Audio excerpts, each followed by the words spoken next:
ছোট আগুনের পার্থক্য এটা, কবিরা গুনাহ আর সগীরা গুনাহের পার্থক্য এটা।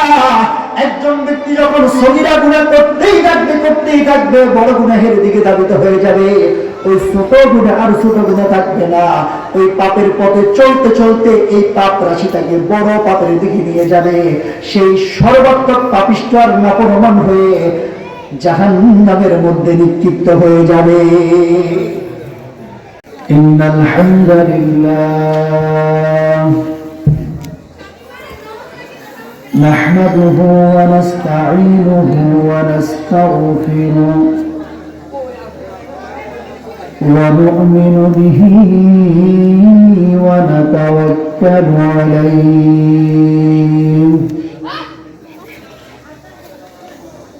ওয়া না'উযু বিল্লাহি মিন শুরুরি আনফুসিনা ومن سيئات أعمالنا من يهده الله فلا مضل له ومن يضلله فلا هادي له وأشهد أن لا إله إلا الله وحده لا شريك له وأشهد أن سيدنا محمدا عبده ورسوله أرسله بالحق بشيرا ونذيرا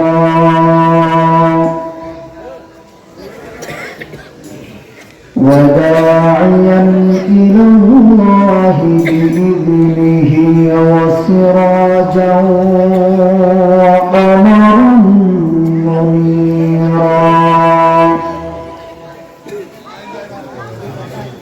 وقد قال الله تعالى في كلام المجيد وفرقان الحميد أعوذ بالله من الشيطان الرجيم بسم الله الرحمن الرحيم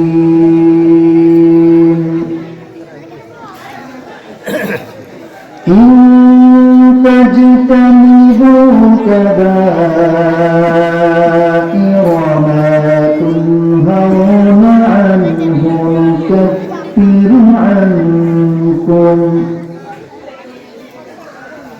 نكفر عنكم سيئاتكم وندخلكم مدخلا كريما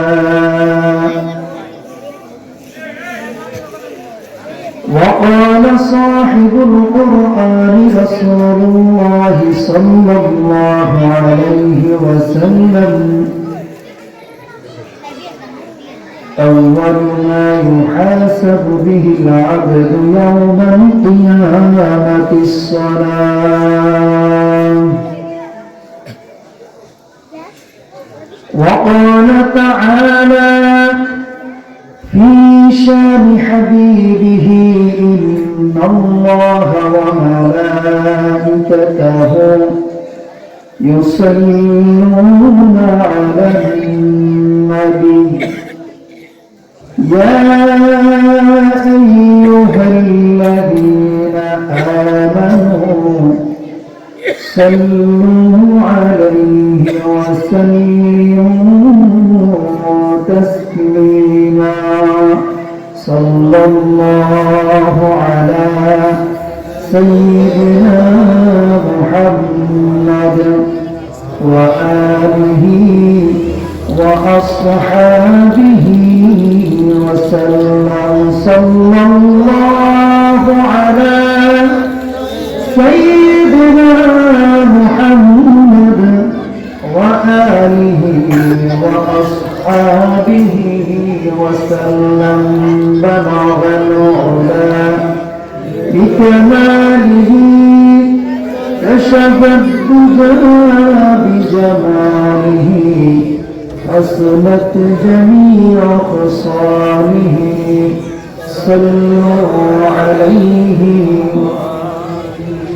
لا إله إلا الله لا إله إلا الله لا إله إلا الله لا إله إلا الله لا إله إلا الله لا إله إلا الله لا إله إلا الله لا إله إلا الله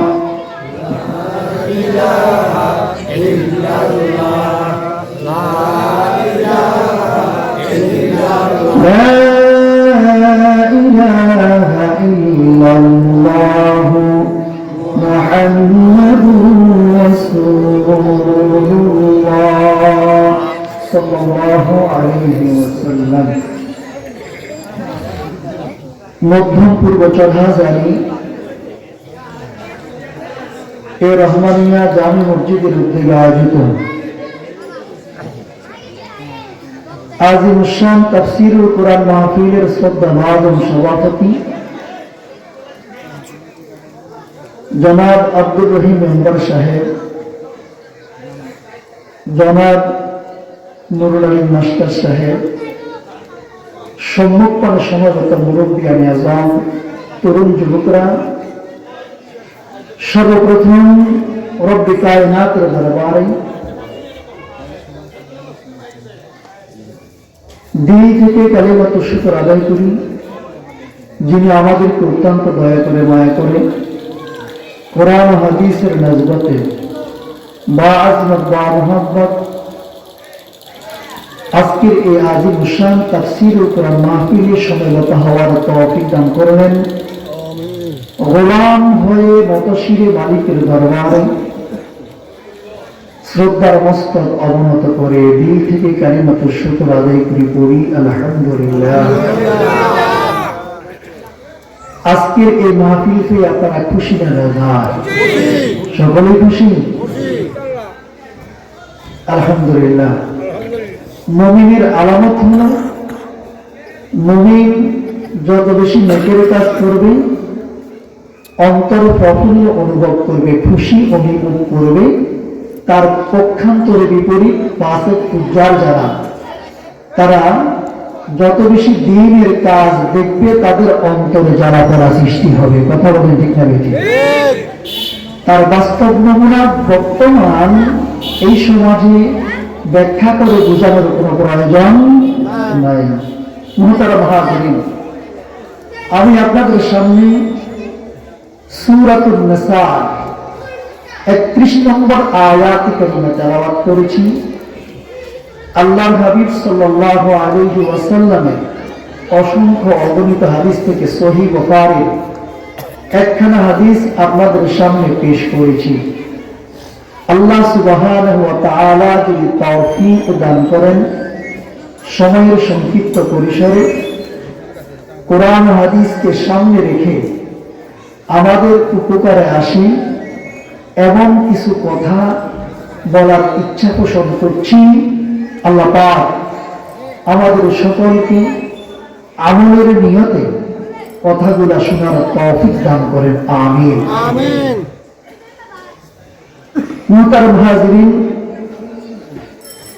সম্মানিত উপস্থিতি, আমরা সকলেই নেকের কাজ করতে আগ্রহী। আমরা সকলেই নেকের কাজ করতে আগ্রহী।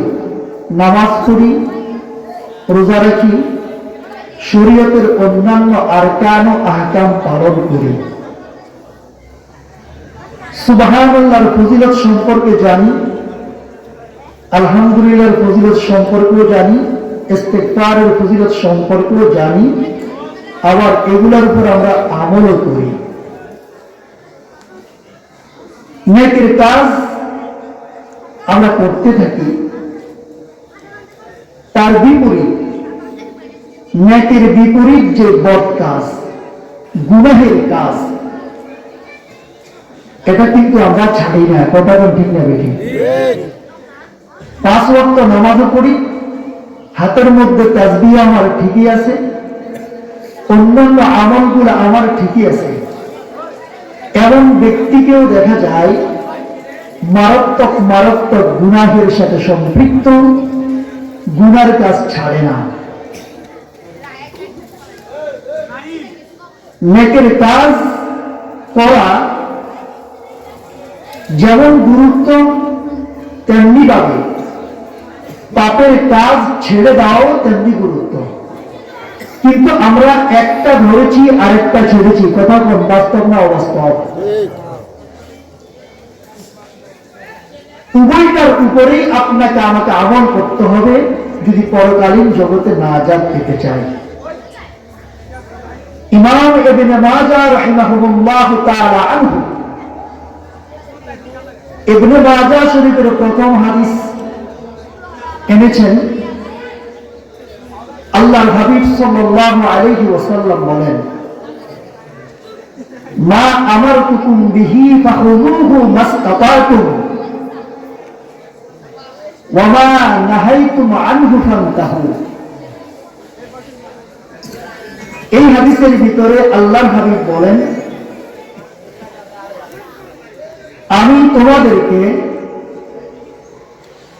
যতগুলা হুকুম করেছি নেকের কাজের, সবগুলা তোমরা করো সাধ্য অনুসারে। মাসতাতাতুম, তোমাদের যতটুকু সাধ্য কুলায় সাধ্য অনুসারে তোমরা নেকের কাজ করো।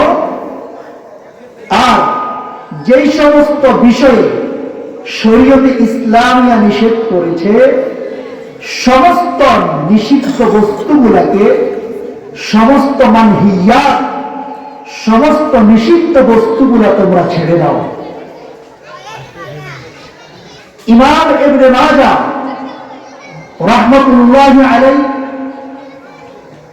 ইবনে মাজাহ শরীফে সর্বপ্রথম এই হাদিস কেন এনেছেন? এই হাদিসের উপরে যদি আমরা আমল করি, তাহলে একজন মানুষ তার দুনিয়ার জিন্দেগিটা সৎ পথে পরিচালনার জন্য যথেষ্ট হয়ে যায়। একজন মানুষ সৎ কর্মের জন্য যথেষ্ট হয়ে যায়। একজন মানুষ পরিপূর্ণ মুমিন হওয়ার জন্য যথেষ্ট হয়ে যায়। একজন মানুষ কামেল পরিপূর্ণ মুসলমান হওয়ার জন্য এই হাদিসটুকু যথেষ্ট। ইমাম ইবনে মাজাহ রাহমাতুল্লাহি আলাইহি বলেন, প্রত্যেকটা মানুষের দুনিয়া আর আখিরাতের সফলতার জন্য, প্রত্যেকটা মানুষের উভয় দিকের জন্য এই হাদিসের উপরে যদি মেহনত করে, এই হাদিসের উপরে যদি প্রত্যেকটা মানুষ, মুসলমান নরনারী, শিক্ষিত অশিক্ষিত, আলেম ওলামা, গায়রে আলেম, সকলেই যদি এই হাদিসের উপর উঠে যায়, তার দুনিয়ার জীবনটাও সফল, তার আখিরাতের জিন্দেগিটাও সফল। সুবহানাল্লাহ। হাদিসটা আবার বুঝেন। রাসূল বললেন, উম্মত, আমি রাসূল তোমাদেরকে যা নির্দেশ দিয়েছি তা তোমরা করো, আর যা থেকে তোমাদেরকে বেঁচে থাকার জন্য বলেছি সমস্ত কাজগুলো তোমরা ছেড়ে দাও। তাহলে এই হাদিস থেকে আমরা বুঝতে পারলাম করণীয় কাজগুলা করা। বলেন, করণীয় কাজগুলা করা আর বর্জনীয় কাজগুলা বর্জন করে চলা। শিক্ষণীয় বিষয়, খুব খেয়াল করবেন। ও আজ শুরু, এই কান দিয়ে ঢুকাইলাম, এই কান দিয়ে বের করলাম, কোন হুজুরে কোন সুমিত কণ্ঠে কোন মধুর সুরে আমাদেরকে ডাক দিল আর চিল্লাইল, এই দিকে তাকানো যাবে না। ওয়াজ নসিহত এটা বুঝার জিনিস, এটা শিক্ষণীয় বিষয়। কথা বুঝে আসছে? তাহলে হাদিসটা খুবই গুরুত্বপূর্ণ। এই হাদিসের মাধ্যমে আমাদের শিক্ষা কি? করণীয় কাজগুলা করা আর বর্জনীয় কাজগুলা বর্জন করা। মুসলমান আমার, আল্লাহ রাব্বুল আলামিন আপনাকে আমাকে যতগুলা নির্দেশ প্রদান করেছেন, রাসূল আকরাম সাল্লাল্লাহু আলাইহি ওয়াসাল্লাম যতগুলা কাজ আপনাকে আমাকে করার জন্য বলেছেন, সমস্ত কাজগুলা করা। রবের যে হুকুম, সমস্ত হুকুমগুলা হলো পরস্পর্যের বিধান। রবের যে ওয়াদা, সমস্ত ওয়াদার গুলা হলো পরস্পর্যের বিধান। এই রবের হুকুম অমান্য করা যাবে না। রবের হুকুম যে অমান্য করবে, রবের বান্দাদের তালিকা থেকে ওই ব্যক্তি বের হয়ে যাবে।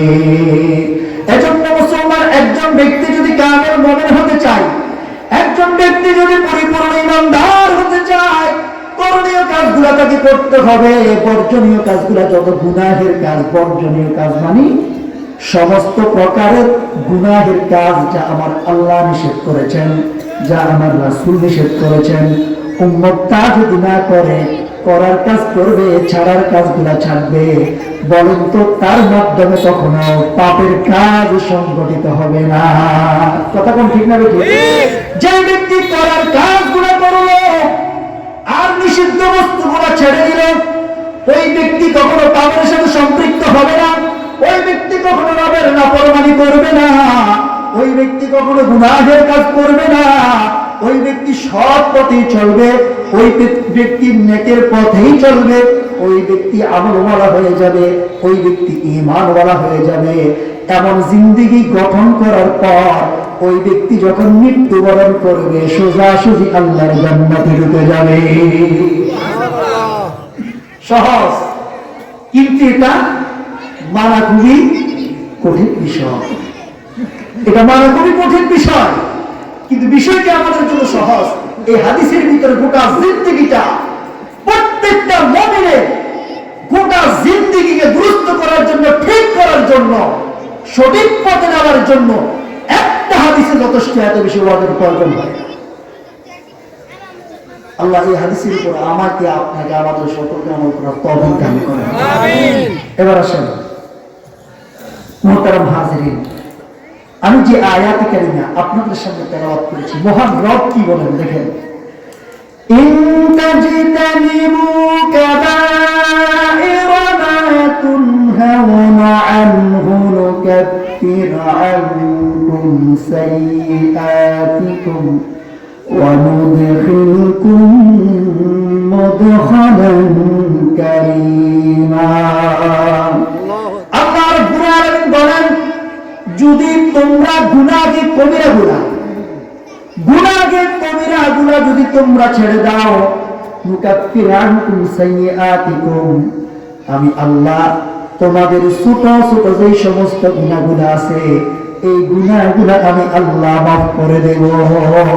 রব বলেন, শুধু তাই না আমার বান্দা, বড় গুনাহগুলো তোমরা ছেড়ে দাও। যত ধরনের বড় গুনাহ আছে, যত ধরনের বড় বড় পাপ আছে, পাপ দুই প্রকারের, একটা হলো সগীরা আর একটা হলো কাবীরা। কবিরা গুনাহ আর সগীরা গুনাহ। রব বলেন, বান্দা একটার উপর তুমি উঠে যাও, একটার উপর তুমি উঠে যাও। যত ধরনের কবিরা গুনাহগুলো রয়েছে, সমস্ত প্রকারের কবিরা গুনাহ যদি তুমি ছেড়ে দিতে পারো, ও বৃদ্ধ বাবা, যুবক ভাইয়েরা, আমার কথা নয়, আমার আল্লাহ বলছেন, সমস্ত প্রকারের কবিরা গুনাহ যদি তোমরা ছেড়ে দাও, রব বলেন, নুকাফির আনকুম সাইয়্যাতিকুম, তোমাদের থেকে মাঝে মধ্যে যে সমস্ত ছোট ছোট গুনাহগুলো হয়, আমি আল্লাহ তা মাফ করে দেব। শুধু তাই না, রব বলেন, শুধু মাফ করব তাই নয়, ওয়া নুদখিলকুম মুদখালান কারীমা।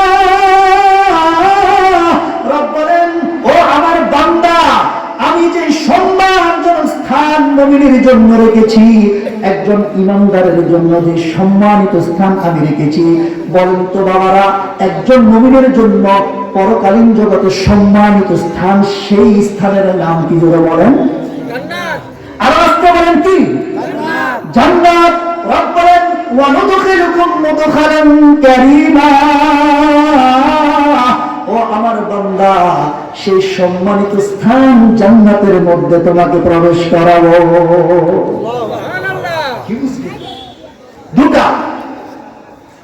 দুটা কথা এই আয়াতের ভিতরে বলেছেন, বড় গুনাহ ছেড়ে দাও, কবিরা গুনাহ ছেড়ে দাও। আমি আল্লাহ ফাঁকে ফাঁকে তোমরা যে গুনাহগুলো করো, এই গুনাহগুলো মাফ করবো তো করবো, শুধু তাই নয়, আমার বান্দা জান্নাত পর্যন্ত নিয়ে জান্নাতের মেহমান বানায়া তোমাকে আমি সম্মানিত করবো। সুবহানাল্লাহ।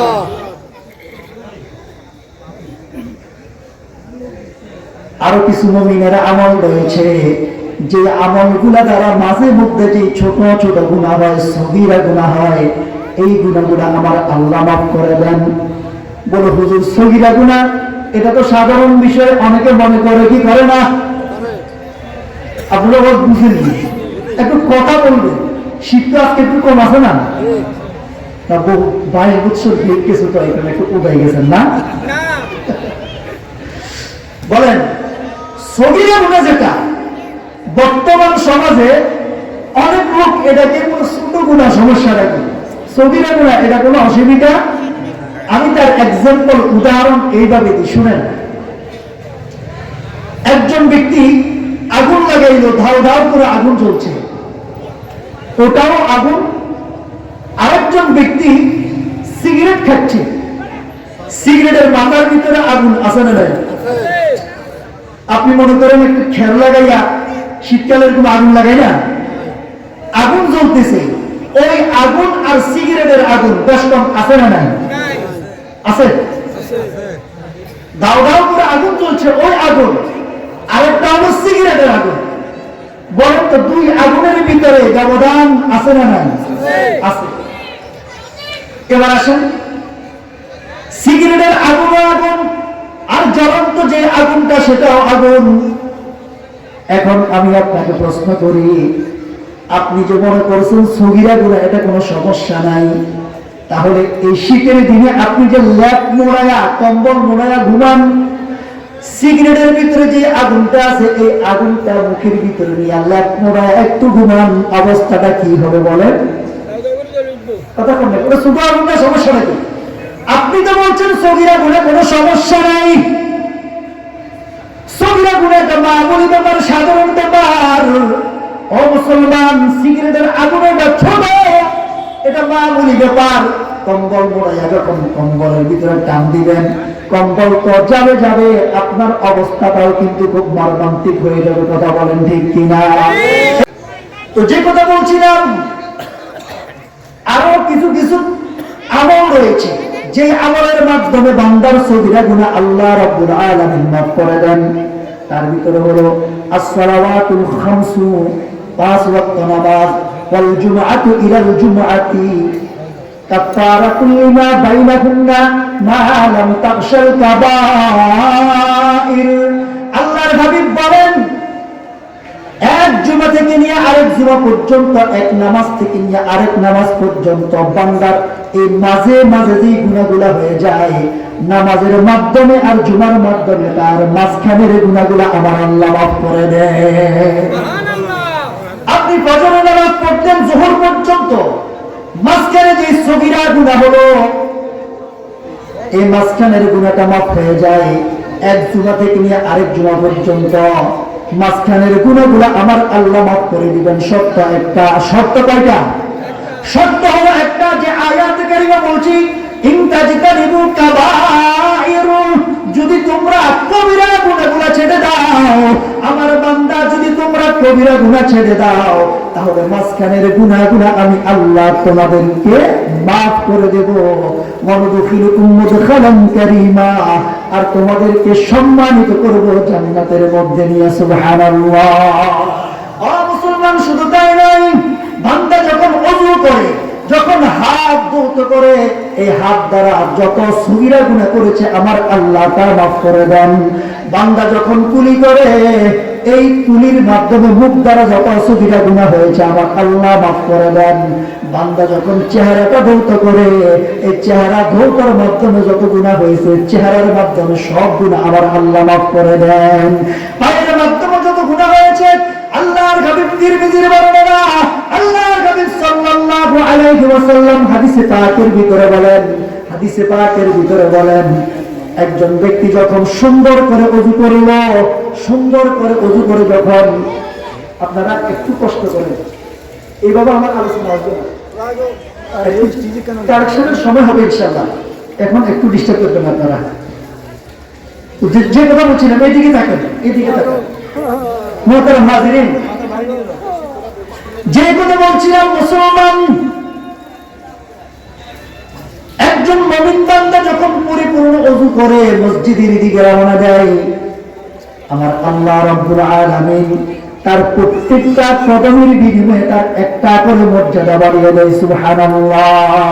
শুধু তাই নয়, তার প্রত্যেকটা কদমে কদমে আমার আল্লাহ রাব্বুল আলামিন তার গুনাহগুলোকে মাফ করে দেন। সুবহানাল্লাহ।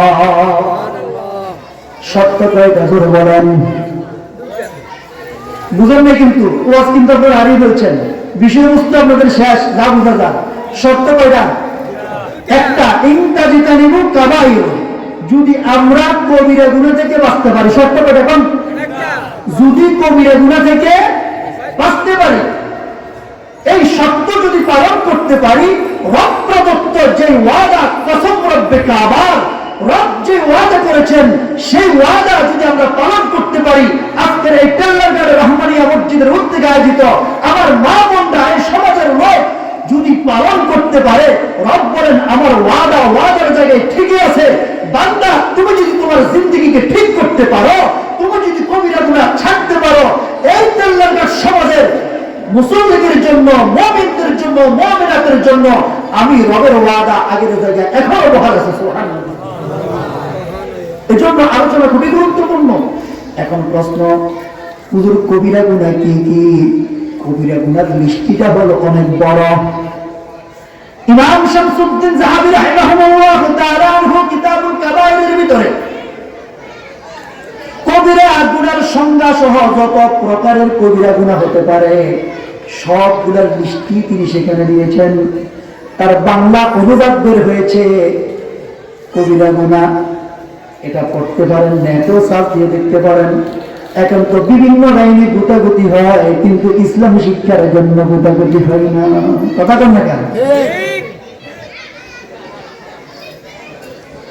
আরেকটা কিতাব আছে, তাফসীর মারিফুল কুরআন, যিনি লিখেছেন আল্লামা শফী রাহমাতুল্লাহি আলাইহি, গুনাহে বেলজ্জত, অত্যন্ত সুন্দর চমৎকার কিতাব। ওই কিতাবটাও পড়ে দেখতে পারেন। যদি সম্ভব হয় মাঝে মধ্যে কিতাব কিনবেন, কিতাব কিনে পড়বেন। পত্রিকা পড়ার সুযোগ হয়, মুমিনের বিভিন্ন রকমের গল্প গুজব দেখার সুযোগ হয়। মোবাইলের ভিতরে মুরব্বী বাবা এখনো বিভিন্ন রকমের সংবাদ পড়ার সুযোগ হয়, কিন্তু তার আখিরাতের জিন্দেগিকে সাজানোর জন্য, তার পরকালীন গন্তব্য ঠিক করার জন্য, তার পরকাল কি হবে, হাসর ময়দান তার কি হবে, পরকালীন জগতের সম্মান সে সংগ্রহ করতে পারবে কিনা। বৃদ্ধ হয়ে গেলাম, দাড়ি পেকে গেল, রবের পক্ষ থেকে সংকেত চলে আসলো, আজ পর্যন্ত সেই টার্গেট ঠিক করতে পারি না। এজন্য মুরব্বী বাবারা আমার, কবিরা গুনাহগুলা জেনে বুঝে ছাড়ার জন্য চেষ্টা করবেন। এখন আমি আপনাদেরকে কিছু বড় বড় কবিরা গুনাহ, যা মুসলমানের বর্তমান সমাজের ভিতরে চলমান, মুসলমান ইচ্ছায় অনিচ্ছায় বেপরোয়া হয়ে এই সমস্ত গুনাহের সাথে সম্পৃক্ত হয়ে যাচ্ছে। মুসলমানের অন্তরের ভিতরে ন্যূনতম রেখাপাত করে না, ধাক্কা লাগে না। মুসলমানের ঘরে জন্ম নিয়েও একজন ঈমান কালিমাওয়ালা হওয়ার পরেও অনায়াসে এই সমস্ত মারাত্মক কবিরা গুনাহগুলা করে। এই সমস্ত কিছু কবিরা গুনাহের লিস্টি আপনাদেরকে দেওয়ার চেষ্টা করব, তার ব্যাখ্যাও দেওয়ার চেষ্টা করব, আল্লাহ যতটুকু সময় দান করে। মুসলমান, আমি আপনাদেরকে প্রশ্ন করি, উত্তর সকল সমস্যা দিতে হবে, আসতে দিলে হবে না। আমি আপনাদেরকে প্রশ্ন করতে চাই, নামাজ ছেড়ে দেওয়া এটা সগীরা গুনাহ না কবিরা গুনাহ? আস্তে করে, নামাজ ছেড়ে দেওয়া এটা সগীরা গুনাহ না কবিরা গুনাহ? কবিরা গুনাহ। বলেন, বর্তমানে মুসলিম সমাজের ভিতরে নামাজের সংখ্যা বেশি না বেনামাজের সংখ্যা বেশি? রাসূল আকরাম সাল্লাল্লাহু আলাইহি ওয়াসাল্লামের জামানায়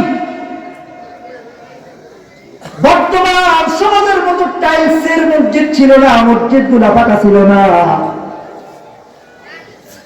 কিন্তু মুসল্লিগুলা একবারেই ভরপুর ছিল, পাকা মুসল্লি ছিল। আর বর্তমানে আমাদের মসজিদগুলা পাকা, কিন্তু মুসল্লিতে মসজিদ একবারেই ফাঁকা। কথা বল ঠিক না? ওয়াজ তো সকলেই বুঝি, সবই ঠিক, কিন্তু মাঝখানে আমি ঠিক না, ঠিক না? কথা বলেন। আশ্চর্যের বিষয় হলো মুসলমান 5 ওয়াক্ত নামাজ পড়া বান্দার জন্য রবের হুকুম, এটা পালন করতে হবে। একজন মুমিন হিসাবে নিজের পরিচয় যদি দিতে চাই, আপনি যদি মনে করেন আমি একজন মুমিন, আমি একজন কালিমাওয়ালা, এটা ক্যাম্পাস করে বোঝানোর কোনো দরকার নাই। ডাক্তার ডাক্তারের মাধ্যমে প্রমাণ করে আমি ডাক্তার, কথা বলেন না কেন? এইভাবে দুনিয়াতে যে সমস্ত কর্মকর্তা কর্মের মাধ্যমে প্রমাণ করে আমি ওই ডিপার্টমেন্টের লোক, ঠিক তদ্রুপভাবে একজন মুমিন রবের কুদরতি কদমে সিজদা দেওয়ার মাধ্যমে প্রমাণ করবে আমি একজন মুমিন। কথা বলেন ঠিক কিনা? যেই ব্যক্তি ডাক্তার নয়, যেই ব্যক্তি মন্ত্রী নয়, তাকে যদি আমরা মন্ত্রী বলি, এটা কি বাস্তবে মন্ত্রী না খামাখা মন্ত্রী? আরেকজন ডাক্তার নয়, সমাজে তাকে ডাক্তার বলে, এই ব্যক্তি ডাক্তার না খামাখা ডাক্তার? যে ব্যক্তি মুসলমানের ঘরে জন্ম নিল, ইমানদার হওয়া সত্ত্বেও যে ব্যক্তি রবের কুদরতি কদমে সিজদা দেয় না, আযানের পরে মসজিদে আসে না, এই ব্যক্তিটাও ওই খামাখা ডাক্তারের মতো খামাখা মুসলমান। কথা বলেন ঠিক কিনা? এখন মুসলমান, এই খামাখা মুসলমান দিয়ে কি আপনার জিন্দেগির উন্নতি কখনো করতে পারবেন না, রব প্রদত্ত ওয়াদাও আপনি পাবেন না। ও মুসলমান, এই মারাত্মক কবিরা গুনাহের সাথে আমি সম্পৃক্ত, এই মারাত্মক কবিরা গুনাহ নামাজ ছেড়ে দেওয়ার সাথে আমার সন্তান সম্পৃক্ত, আমার পরিবারের স্ত্রী নামাজ পড়ে না, আমার সন্তান নামাজ পড়ে না, আমার মেয়েটা নামাজ পড়ে না, আমার নাতিটা নামাজ পড়ে না, অথচ আমি নামাজ পড়ি। দায়িত্ব এড়ানো যাবে না মুসলমান, দায়িত্ব এড়ানো যাবে না। কাল কিয়ামতের ময়দানে সর্বপ্রথম এই নামাজ সম্পর্কে কিন্তু মহান রব প্রশ্ন করবেন। কথা বলেন ঠিক কিনা? বুখারীর বর্ণনা, আল্লাহর হাবিব সাল্লাল্লাহু আলাইহি ওয়াসাল্লাম বলেন, আউয়ালু মা ইউহাসাবু বিহিল আবদু ইয়াওমাল কিয়ামাতিস সালাহ। কাল কিয়ামতের ময়দানে সর্বপ্রথম রব নামাজের হিসাব নেবেন। হিসাব নেবেন তিনি কে? এত সহজ হিসাব দেওয়া না? যারা 5 ওয়াক্ত নামাজ পড়ি, তাদের তো অন্তরের ভিতর কম্পন সৃষ্টি হওয়ার কথা। রব যেই পদ্ধতিতে নামাজ পড়ার জন্য বলেছেন, রাসূল আকরাম সাল্লাল্লাহু আলাইহি ওয়াসাল্লাম নামাজ পড়ার জন্য যে সুন্নাহ পদ্ধতি আমাদের জন্য রেখে গেছেন, আমি কি ওইভাবে নামাজ পড়তে পারলাম কিনা, আমি আমার সালাতের মাধ্যমে রবের সন্তুষ্টি অর্জন করতে পারলাম কিনা? যারা আমরা নামাজি, তাদের তো অন্তরে কম্পন সৃষ্টি হওয়ার কথা, আর যারা বেনামাজি তাদের অবস্থাটা কি? কোনো চিন্তা নাই, কোনো চিন্তা নাই, কোনো পেরেশানি নাই, দাবি করে আমি মুসলমান। মুসলমান, হাদিসে পাকের ভিতরে এসেছে, বান্দা যখন নামাজ পড়ে আল্লাহকে সিজদা দেয়, তখন শয়তান কাঁদতে থাকে। শয়তান কাঁদতে থাকে এই জন্য, আহারে আমাকে তো সিজদা দেওয়ার জন্য বলেছে, আমি তো সিজদা দিই নাই, আমি সিজদা দিই নাই। শয়তান কয়টা সিজদা দেয় না জোরে বলেন? আর 5 ওয়াক্ত নামাজের ভিতরে ফরজ কয়টা? কত রাকাত? 17 রাকাত। জোরে বলেন কত রাকাত? 17 দুগুণে কয়টা? 36টা। ও মুসলমান, ও যুবক, ও বৃদ্ধ বাবা, যারা নামাজ এখনো পড়ি না, নামাজ পড়ার অভ্যস্ত এখনো হয় নাই, শয়তান ইবলিস সে আমাদের চির দুশমন, সে আমাদের বন্ধুরা দুশমন। কথা বলে দিয়ে বাকিদের মনে ভুল লাগে নাকি? শয়তানের সাথে সম্পর্ক আছে নাকি? তাহলে রব বলেন চির দুশমন, শুধু কেন, রব বলেন কি ইন্নাশ শাইতানা লাকুম আদুউম মুবিন, শয়তান তোমাদের প্রকাশ্য শত্রু। শয়তান তোমাদের এই কথা এই পর্যন্ত থাক, আমি বাকি কথা আগাইতে হলাম না।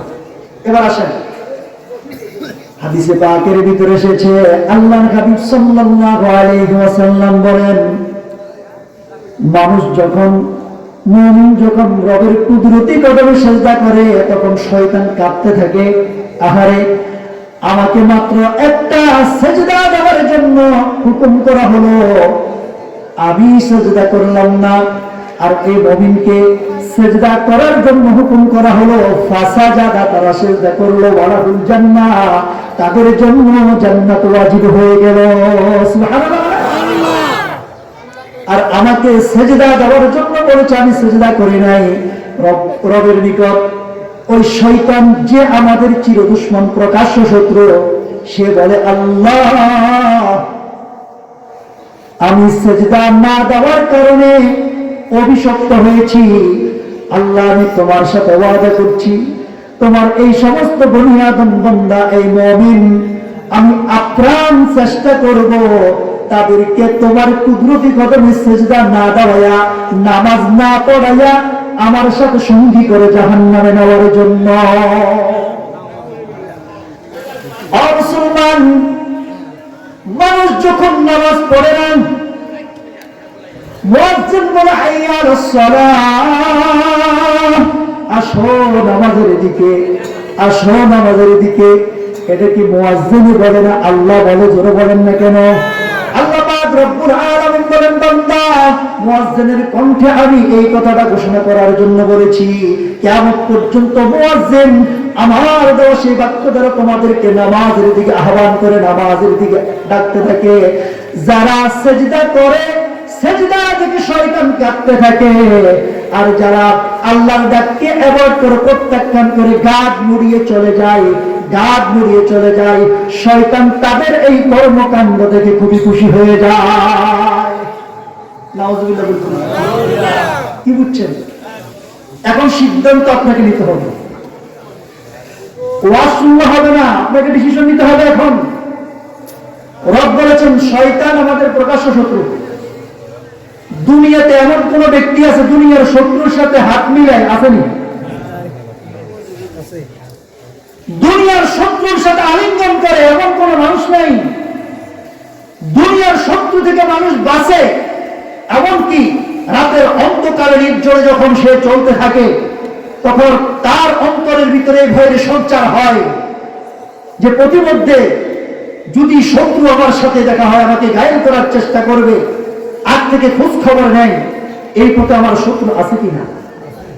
দুনিয়ার শত্রু থেকে যদি মুসলমান এতটুকু পরহেজ করতে পারে, রব যেই শত্রুর পরিচয় আপনাকে আমাকে দিয়ে দিয়েছেন, তাহলে তো আপনার আমার উচিত ছিল এই শত্রু থেকে, এই শত্রুর কর্মকাণ্ড থেকে, এই শত্রুর যাবতীয় ষড়যন্ত্র থেকে আপনাকে আমাকে বেঁচে থাকার কথা বলে, ঠিক কিনা? শয়তান চাইবে যেই কোনো লোক ব্যবসায়, যেই কোনো ষড়যন্ত্রের মাধ্যমে আপনাকে দিনহারা করতে, আপনাকে বেড়াবাজি করতে, আপনাকে নাফরমান বানায়া যদি শয়তান জাহান্নামে নিতে পারে, এটা হলো শয়তানের চূড়ান্ত সফলতা। এটা হলো শয়তানের চূড়ান্ত সফলতা। ও মুসলমানের সন্তান, আজকে তো আমল দেখলে বোঝা যায়, আজকে তো আপনার আমার কর্মকাণ্ড দেখলে বোঝা যায়, ও বেড়াবাজি, আজকে তো আপনার অবস্থা দেখলে বোঝা যায়, মনে হয় যেন সমাজের যুবক গুণা, মনে হয় যেন সমাজের মুমিন গুণা, মনে হয় যেন সমাজের নারী পুরুষরা দল বেঁধে শয়তানের পরঙ্গ অনুসরণ করে আজকে জাহান্নামের দিকে দৌড়ে পড়ে যাচ্ছে। কথা বলে ঠিক না? কেন এই হালত? কেন এই অবস্থা? এই অবস্থার পরিবর্তন কবে হবে মুসলমান? কবে? কত ওয়াজ করলে, কত নসিহত করলে আপনি নামাজ পড়বেন, কত ওয়াজ করলে আপনি রবের কুদরতি কদমে সেজদা দিবেন? সেজদাবিহীন এই কপাল, এটা কোনো মানুষের কপাল হতে পারে না। কথা বলেন না কেন? সেজদাবিহীন কপাল, এটা কোনো মানুষের কপাল হতে পারে না। সেজদাবিহীন পরিবার, এটা কোনো মানুষের পরিবার হতে পারে না। সেজদাবিহীন সমাজ, এটা কোনো মানুষের সমাজ হতে পারে না। কেন ছাড়বেন নামাজ? মুহাদ্দিসিনে কেরাম, ফুকাহায়ে কেরাম, আল্লাহ ওয়ালারা সকলের বক্তব্য এটাই যে একজন মুমিন নামাজ ছাড়তে পারে, এটা কখনো কল্পনাও করা যায় না। কি বলছি বলেন? একজন ব্যক্তি নামাজ ছাড়তে পারে, এটা কখনো কল্পনাও করা যায়। অন্য গুনাহ করতে পারে, কিন্তু নামাজ ছাড়তে পারে, এটা কল্পনা করা যায়। আজকে আমাদের বেহাল দশা, আমাদের ব্যক্তিগত জীবনে নাই শান্তি, আমাদের পরিবারের মধ্যে নেই শান্তি, আমাদের সমাজের ভিতরে নেই শান্তি, আমাদের রাষ্ট্র জীবনে নেই শান্তি। কথা বলে ঠিক কিনা? ও মুসলমান, সহজ কথা, শান্তির জন্য যতই স্লোগান দেওয়া হোক না কেন, শান্তির জন্য যতই প্রচেষ্টা করা হোক না কেন, রাজনৈতিক লিডাররা যতই বক্তব্য প্রদান করুক না কেন, আমাদের নেতারা যতই বক্তব্য দেন না কেন, এই সমাজকে সংস্কার করার জন্য, রাষ্ট্রকে সংস্কার করার জন্য, এই ব্যক্তিগত জীবন থেকে নিয়ে আন্তর্জাতিক জীবন পর্যন্ত জীবনের এ টু জেড সার্বিক অঙ্গনে শান্তি প্রতিষ্ঠার জন্য যতই প্রচেষ্টা করা হোক না কেন, কসম খোদা শান্তি প্রতিষ্ঠিত হবে না যতদিন পর্যন্ত মুসলিম সমাজের ভিতরে মুসলমান নামের সাথে কাম না মিলাবে, মুসলমান যতদিন পর্যন্ত এই নামাজের উপরে না উঠবে, মুসলিম সমাজে, মুসলিম পরিবারে কখনো পশ্চিমকালে শান্তি প্রতিষ্ঠিত হবে না। শান্তির জন্য দৌড়াদৌড়ি করেন, সফলতার জন্য দৌড়াদৌড়ি করেন, রব পরবর্তীতে এই যে আযানের যে বাক্য আছে না, এই আযানের ভিতরে হাইয়া আলাস সালাহ পরে আছে কি করে বলেন? আপনি যদি মুয়াজ্জিনকে প্রশ্ন করেন, ও মুয়াজ্জিন হাইয়া আলাস সালাহ বলে যে আমাদেরকে ডাকছেন, এই যে সালাত, এই যে নামাজ, এটা পড়লে আমাদের কি হবে, আমাদের লাভ কি হবে? মানুষ তো লাভের পিছনে দৌড়ায়, কথা কোন ঠিক কিনা? 2 টাকা লাভের জন্য সুদের কারবার, ঘুষের কারবার, বহু অন্যায় অবিচার করে, লাভের পিছনে তো মানুষ দৌড়ায়। মুয়াজ্জিনকে যদি প্রশ্ন করেন, মুয়াজ্জিন সাহেব নামাজ পড়লাম, আমাদের লাভ কি? আল্লাহ পাক বলেন, ও মুয়াজ্জিন পরবর্তী ঘোষণা করে দাও, হাইয়া আলাল ফালাহ। তোমার ব্যক্তিগত জীবন থেকে নিয়ে আন্তর্জাতিক জীবনের জন্য যত ধরনের সফলতার প্রয়োজন, এ নামাজ পড়লে আমি আল্লাহ তোমার সর্বাঙ্গীন জীবন সফলতা দ্বারা ভরপুর করে দেব। সুবহানাল্লাহ। তাহলে ছুটলাম কোন দিকে? কোন দিকে ছুটলাম মুসলমান? কোনটা করণীয় আর কোনটা বর্জনীয়? আগের কথা মনে আছে? কোনটা করণীয় আর কোনটা বর্জনীয়? কোনটা আমার জন্য মঙ্গলজনক, কোনটা আমার জন্য অমঙ্গলজনক, এটা বুঝার পরেও এখনো সিদ্ধান্ত আমরা নিতে পারি নাই। এখন যদি বলা হয় 5 ওয়াক্ত নামাজ কারা কারা পড়বেন, এখানে হাত উঠানোর পরে ফজরের সময় দেখা যাবে 2-4 জন। কথা কোন ঠিক লাগে? এখন সিদ্ধান্ত নেওয়ার ফলে আপনাদের ওই যে হাদিসটা বললাম, হাদিসে পাকের ভিতরে এসেছে, বান্দা যদি সেজদা না করে খুশি হয় কে? শয়তান। খুশি হয় কে? আর বান্দা যদি সেজদা করে খুশি হন তিনি কে? কারা কারা শয়তানকে খুশি করাবেন? একজনও নাই। আমরা কি শয়তানকে খুশি করতে চাই? আর আসতে বলেন চাই? শয়তানকে যদি খুশি করাইতে না চাই, তাহলে নামাজ পড়তে হবে কি হবে না? 5 ওয়াক্ত নামাজ যেন কোনো অবস্থাতে না ছুড়ে, আমার ব্যক্তিগত জীবনে, আমার পারিবারিক জীবনে আমিও যেন 5 ওয়াক্ত নামাজ পড়ি, আমার ছেলে মেয়ে যারা আছে, পরিবার পরিজন, তারাও যেন নামাজ পড়ে। রব তো বলেছেন, ইয়া আইয়ুহাল্লাযীনা আমানু কু আনফুসাকুম ওয়া আহলিকুম নারা। বান্দা নিজে জাহান্নামের আগুন থেকে বাঁচাও, আর তোমার পরিবার পরিজন তাদেরকে জাহান্নামের আগুন থেকে বাঁচাও। সময় সংক্ষিপ্ত, শেষ হয়ে গেছে মুসলমান। এখানে একটা ব্যাখ্যার দরকার। এখানে আপনাদেরকে আরেকটা জিনিস বোঝানো দরকার, সেটা হলো যেই ব্যক্তির দায়িত্ব যত বড়, তার পরিবারও তত বড়। আপনি একজন পরিবারের কর্ণধার, পরিবারের সকলকে জাহান্নামের আগুন থেকে বাঁচার প্রচেষ্টা করা আপনার দায়িত্ব। আপনি একজন ওয়ার্ডের মেম্বার, এই ওয়ার্ডের মানুষগুলোকে জাহান্নামের আগুন থেকে বাঁচানো আপনার দরকার আপনি একজন ইউনিয়নের চেয়ারম্যান, আপনার অধীনস্থ যারা আছে তাদেরকে জাহান্নামের আগুন থেকে বাঁচানো দরকার। এই জন্য জিম্মাদারি যারা যত বড় তার দায়িত্ব তত বড়। মুসলমান, যে কথা বলছিলাম, নিজে জাহান্নামের আগুন থেকে বাঁচতে হবে, পরিবারকেও জাহান্নামের আগুন থেকে বাঁচাইতে হবে, নিজে নামাজ পড়তে হবে, সাথে সাথে আমার পরিবার পরিজন যারা আছে তারা যেন 5 ওয়াক্ত নামাজ পড়ে, তার জন্য মেহনত করতে হবে, কি হবে না? তাহলে আমি যে কথা বলেছিলাম আপনাদেরকে, রব প্রদত্ত এই সমস্ত ঘোষণা, রব প্রদত্ত যে ঘোষণাগুলো আমাদের সাথে রব করলেন, একটা হলো কি আমাদের সগীরা গুনাহগুলো মাফ করে দিবেন, আরেকটা হলো কি আমাদেরকে আল্লাহ রাব্বুল আলামিন জান্নাতে নিয়া চূড়ান্তভাবে সম্মানিত করবেন। কাজ কয়টা আজরো কর ওইদিকে ছাড়িয়ে গেছেন, একটু বুঝে দেবো, শেষ সমাজ কথা শেষ। কাজ কয়টা বলেন, সেটা কি বলছিলাম বলেন, খেয়াল করেন নাই? কবিরা গুনাহ ছেড়ে দেওয়া, বলেন কাজ কয়টা? কবিরা গুনাহ, এই কবিরা গুনাহ ছেড়ে দেওয়া। এই কবিরা গুনার আলোচনা করতে গিয়ে একটা কথা বলেছিলাম যে সমাজের মানুষগুলো মারণান্তিক ভাবে যেই কবিরা গুনাহের সাথে সম্পৃক্ত, সেটা হলো নামাজ ছেড়ে দেওয়া। এই নামাজ ছেড়ে দেওয়া সম্পর্কে সামান্য কিঞ্চিত পরিমাণ আলোকপাত করলাম। আখের কথা, আল্লাহ রাব্বুল আলামিন আমাদের সকলকে করণীয় কাজগুলো করে, বর্জনীয় কাজগুলো বর্জন করে, রব প্রদত্ত ওয়াদার মাধ্যমে আমরা যেন পরকালীন জগতে সুখী হতে পারি, সম্মানিত স্থান জান্নাতে যেতে পারি। রব আমাদের ভাগ্যে সেই তাওফীক দান করুন, আমিন। ওয়া আখিরু দাওয়ানা আনিল হামদুলিল্লাহি রাব্বিল আলামিন।